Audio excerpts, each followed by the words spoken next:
Kevin et puis Emma, si elle est là à côté, vous pouvez aussi le faire en duo de ce côté-là. Voilà, comment vous avez senti l'approche, j'allais dire la méthodologie d'approche, parce que quelque part, alors je ne devrais pas dire des choses obscènes, mais le marketing est quand même aussi un peu proche globalement de la demande, et sur ce qui est et quelquefois son objectif c'est aussi de faire évoluer et de faire comprendre, de faire mûrir justement cette demande. Comment ça se passe de ton côté, de votre côté? Si je peux me permettre de commencer, Emma, même si c'est pas très élégant. En soi, je pense que ça fait un peu sens et lien avec ce que Lionel disait sur le fait que nous, en tant que fournisseurs, on doit être aussi à même d'orienter et d'accompagner en fait les entreprises. Elles ont différentes maturités sur le sujet de l'exosquelette et nous, en tant qu'experts, on doit pouvoir aussi les orienter sur les méthodes d'évaluation. Il y en existe plein. On peut faire du subjectif, on peut faire de l'objectif avec de l'électromyographie par exemple, ou en fait tout type d'évaluation. Et l'idée c'est de pas trop orienter nous en tant que fabricants comme l'exosquelette étant la solution, parce que c'est une solution parmi tant d'autres. Et l'idée c'est pas d'orienter le client sur ce que nous on a envie qu'il choisisse, mais de bien lui rappeler, de bien identifier ses besoins, et on a cette obligation, ce rôle de conseil, de pouvoir derrière les aider, les accompagner dans cette réflexion suivant le niveau de maturité qu'ils ont. Des fois, on a des entreprises qui pensent que l'exosquelette va supprimer les TMS sans savoir qu'au final, un TMS est multifactoriel, et du coup, on va quand même leur donner ce type d'informations pour qu'ils arrivent à mieux approfondir leurs besoins avec de nouvelles peut-être connaissances qu'ils n'avaient pas initialement.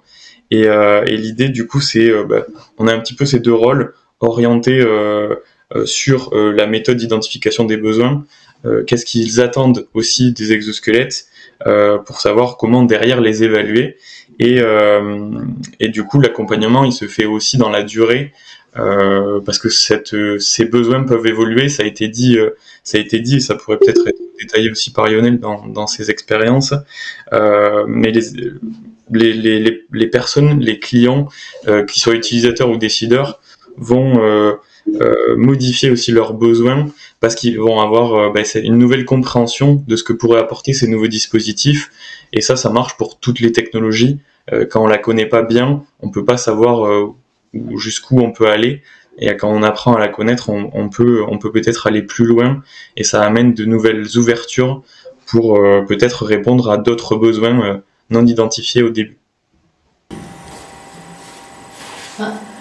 Et j'allais dire, depuis, ça fait quoi? Ça fait un petit moment, quelques années que vous avez monté votre structure. Alors encore une fois, je fais une parenthèse, pardon, ce que j'aurais dû dire au début, c'est que on n'est pas là pour faire du marketing et on n'est pas là pour vendre globalement une structure. Pardon, mais dans des exercices précédents, ce qui n'est pas du tout ce que tu as fait, hein, Kevin, mais c'était juste pour redire les choses, redonner les règles du jeu globalement à tout le monde, c'est qu'on est là, j'allais dire, globalement pour réfléchir ensemble. En revanche, ce qu'on fera après, pardon, j'en profite là maintenant, ce sera peut-être de faire un peu à la fois une liste à la fois de vos contacts, et puis peut-être de papiers ou de documents que vous pouvez faire et que vous pouvez donner à porter à connaissance là-dessus. Voilà. Kevin, je reviens à toi, juste pour dire, justement, puisqu'on est en train, finalement, aujourd'hui, on est, je dirais pas, on est dans une mûrisserie, mais on est un peu globalement là-dedans. Comment tu as vu vraiment évoluer les choses, notamment dans cette coopération pour la conception? C'est-à-dire à quel moment, toi, concepteur donc extérieur, comment ça se passe? Est-ce que les choses ont bougé de ce côté-là? Même question pour Emma. En soi, je pense que la demande a jamais... Je pense elle n'a pas vraiment évolué. Les gens ont besoin de solutions qui répondent à leurs besoins, et si ça n'existe pas sur le marché, ils vont essayer de chercher à que ça le devienne par différentes solutions. Ça peut être travailler avec des fabricants pour concevoir des nouveaux dispositifs adaptés à leur métier. Ça va vraiment, ou soit attendre que ça évolue. Je pense que la chose qui est fondamentale, c'est que ce qu'attendent les entreprises, c'est peut-être des choses qui sont pas là aujourd'hui, qui sont là aujourd'hui, mais en tout cas ils vont eux savoir ce qu'ils ont besoin en partie, et en soi c'est le rôle à tout partenaire, on va dire, de pouvoir les accompagner à définir ça. Je pense pas qu'il y a eu d'évolution. D'accord, ouais, c'est vraiment une demande.